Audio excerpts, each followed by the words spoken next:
नमस्कार, मैं हूं ज्योति सिंह और अब खबरें देखते हैं एनडीटीवी ग्राउंड रिपोर्ट में। सतना में सरभंगा के जंगलों को संरक्षित करने की मांग का असर दिखने लगा है। वन्य जीवों और ऐतिहासिक धरोहरों से समृद्ध इस क्षेत्र को लेकर एनडीटीवी की ग्राउंड रिपोर्ट ने शासन प्रशासन का ध्यान खींचा। हमारी रिपोर्ट के सार्वजनिक होने के बाद वन विभाग और अधिकारियों में हलचल तेज हुई और अब सरभंगा क्षेत्र को कंजर्वेशन रिजर्व घोषित करने की दिशा में सहमति बन गई है।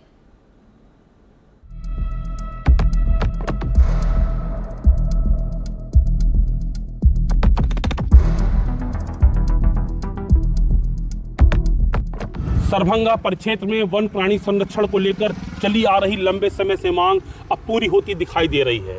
कंजर्वेशन फॉरेस्ट की प्राथमिक अनुमति अब मिल चुकी है और प्रस्ताव जिला सरकार से प्रदेश को भेजा जा रहा है। एनडीटीवी ने इस मुहिम को चलाकर इस पूरे परिक्षेत्र को टाइगर रिजर्व की मांग को, आम जनता की मांग को शासन तक पहुंचाया था। आज इस क्षेत्र में कंजर्वेशन फॉरेस्ट घोषित होने से न सिर्फ वन्य प्राणी संरक्षण को बल मिलेगा, बल्कि यहाँ की जो प्राकृतिक संपदा और वन्य जीव हैं यहाँ के, उनको भी कहीं ना कहीं संरक्षण मिलेगा। एनडीटीवी ने एक बार फिर एक मुद्दे को उठाया, सवाल पूछा कि आखिर वन्य जीवों से भरपूर सरभंगा को उसका हक क्यों नहीं? सरभंगा कंजर्वेशन रिजर्व के बारे में अब भी फैसला क्यों नहीं? इसी के बाद सरभंगा कंजर्वेशन रिजर्व के मुद्दे पर पिछले दिनों वन विभाग की एक अहम बैठक हुई। बैठक में इस पर प्रस्ताव तैयार करने और आगे की कार्रवाई करने पर सहमति दी गई। फिलहाल प्रस्ताव प्रक्रिया में है, लेकिन अधिकारियों की ओर से जो संकेत मिले हैं उससे साफ है कि शासन स्तर पर इस पर गंभीरता से विचार हो रहा है। अभी ये चूंकि बहुत लंबे समय से फॉरेस्ट डिपार्टमेंट ऑलरेडी मॉनिटरिंग कर रहा था, टाइगर्स का वहाँ प्रेजेंस मिल रही थी, तो अभी ये जो नया डेवलपमेंट हुआ है इसको किस रूप में सर देखते हैं? ये एक बहुत ही सकारात्मक पहल है। 20 जून को सतना के माननीय यशस्वी सांसद महोदय जी और माननीय विधायक जी नागौद, माननीय विधायक जी मैहर की बैठक हुई थी, जिसमें प्रशासनिक अधिकारी भी उपस्थित थे, जिसमें पूरे चित्रकूट और इस पूरे बेल्ट में चूँकि वन्य प्राणी बाहुल्य क्षेत्र है, इसलिए 2 कंजर्वेशन रिजर्व बनाने के लिए माननीय सांसद महोदय की तरफ से एक सैद्धांतिक सहमति और प्रस्ताव बनाने के लिए वन विभाग को निर्देशित किया गया है, जिसमें हम एक सरभंगा कंजर्वेशन रिजर्व और दूसरा परसमनिया कंजर्वेशन रिजर्व।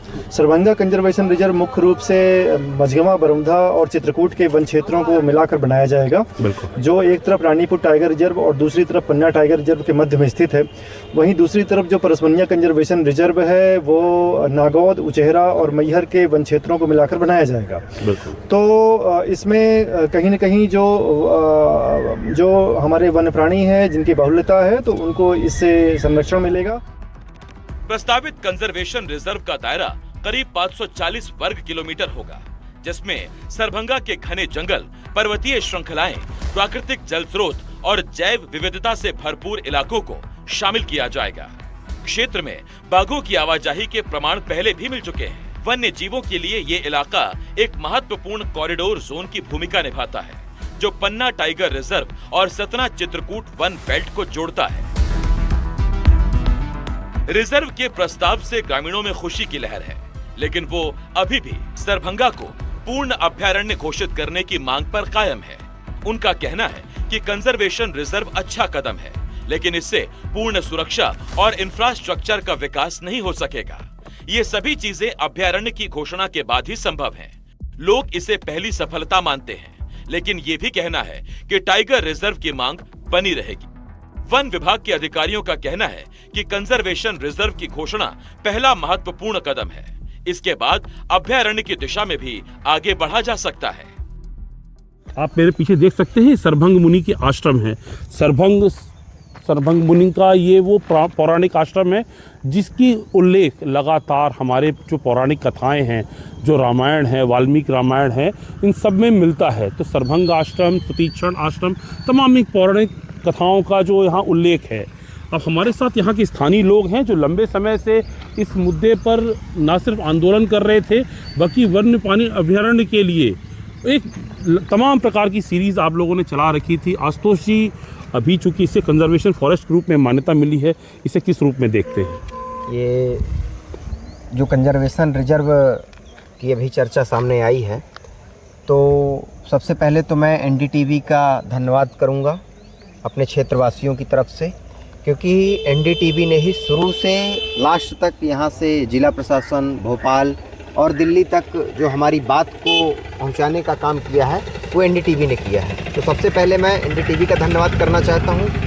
साथ ही जो शासन और प्रशासन द्वारा सरभंगा क्षेत्र को कंजर्वेशन रिजर्व बनाए जाने पर सहमति का प्रस्ताव चल रहा है, यह बधाई के पात्र है। मनीष, कैसे देखते हैं इस कंजर्वेशन फॉरेस्ट के? कंजर्वेशन फॉरेस्ट को ऐसे देखते हैं कि जब हमारा यहाँ कंजर्वेशन फॉरेस्ट चालू हो जाएगा सर, तो यहाँ के जो हमारे युवा हैं, सयाने हैं, तो कोई किसी के दुकान डलेगी। यहाँ की पुरानी जो हमारी जन्मभूमि है, चूँकि तो यहाँ हमारी ज़मीनें हैं, तो एक हमको एक रोजगार मिलेगा और क्षेत्र का विकास होगा। क्षेत्र का विकास होगा। पर्यटक आएंगे तो उससे लोगों को बेनिफिट मिलेगा, फायदा होगा, रोजगार मिलेगा कहीं ना कहीं। आप कैसा देखते हैं इस चीज़? अब देख रहे हैं कि पहली सीढ़ी में हमको सफलता मिली है और इससे बहुत अच्छा आगे काम होगा, कहीं ना कहीं मिलेगा और सुरक्षा भी होगी। जो अभ्यारण्य की मांग थी, अब ये कंजर्वेशन फॉरेस्ट रूप में से मान्यता मिल चुकी है, इसे किस रूप में देखते हैं? हम चाहते हैं कि हमारे क्षेत्र का भी विकास होवे और जो यह अभ्यारण्य बन रहा है इससे हमारे जो युवाएं हैं और भी जो भी क्षेत्र के लोग हैं उनको कुछ न कुछ लाभ अवश्य होगा। क्या मांग थी आप लोगों की? हमारी जो मांगे थी वो फिलहाल पूरी होते हुए दिखाई दे रही है और भगवान राम के तपोस्थली में जो हम लोगों ने मांग किया उसका शासन प्रशासन ने ध्यान रखा और हम यही चाहते थे जो हमारी बातें पूरी हो रही। एनडीटीवी ने कुछ समय पहले सरभंगा क्षेत्र को अभ्यारण्य घोषित करने की जरूरतों को लेकर एक ग्राउंड रिपोर्ट प्रसारित की थी, जिसमें स्थानीय ग्रामीणों, पर्यावरणविदों और सामाजिक कार्यकर्ताओं की आवाज को प्रमुखता दी गई थी। इस रिपोर्ट के बाद राज्य सरकार और वन विभाग के उच्च अधिकारियों ने भी इस दिशा में गंभीरता दिखाई है। कंजर्वेशन रिजर्व बनने के बाद न केवल बाघ, तेंदुआ, भालू, नीलगाय, सांभर और अन्य वन्य जीवों की सुरक्षा सुनिश्चित होगी, बल्कि क्षेत्र में मौजूद धार्मिक और ऐतिहासिक स्थल भी संरक्षित रहेंगे, क्योंकि यहीं पर तपस्वी परंपरा से जुड़ा सरभंगा आश्रम, प्राचीन गुफाएं और जलप्रपात भी हैं। यह क्षेत्र रामायण कालीन मान्यताओं से जुड़ा हुआ है और धार्मिक दृष्टि से भी अपार महत्व रखता है। सरभंगा परिक्षेत्र में टाइगर रिजर्व न घोषित होने के पीछे सबसे बड़ा कारण यहाँ का अवैध उत्खनन था। यहाँ पर पाया जाने वाला लेटराइट और बॉक्साइट यहाँ के लोगों को इतना आकर्षित कर रहा था कि यहाँ के खनन माफिया वन संपदा को लेकर लगातार खिलवाड़ कर रहे थे। आप मेरे पीछे देख सकते हैं सरभंगा परिक्षेत्र की ये वो पहाड़ियाँ हैं जिनका पौराणिक महत्व है। वन संरक्षण की दिशा में यहाँ अवैध उत्खननकर्ताओं ने इस पूरे क्षेत्र को खन डाला है।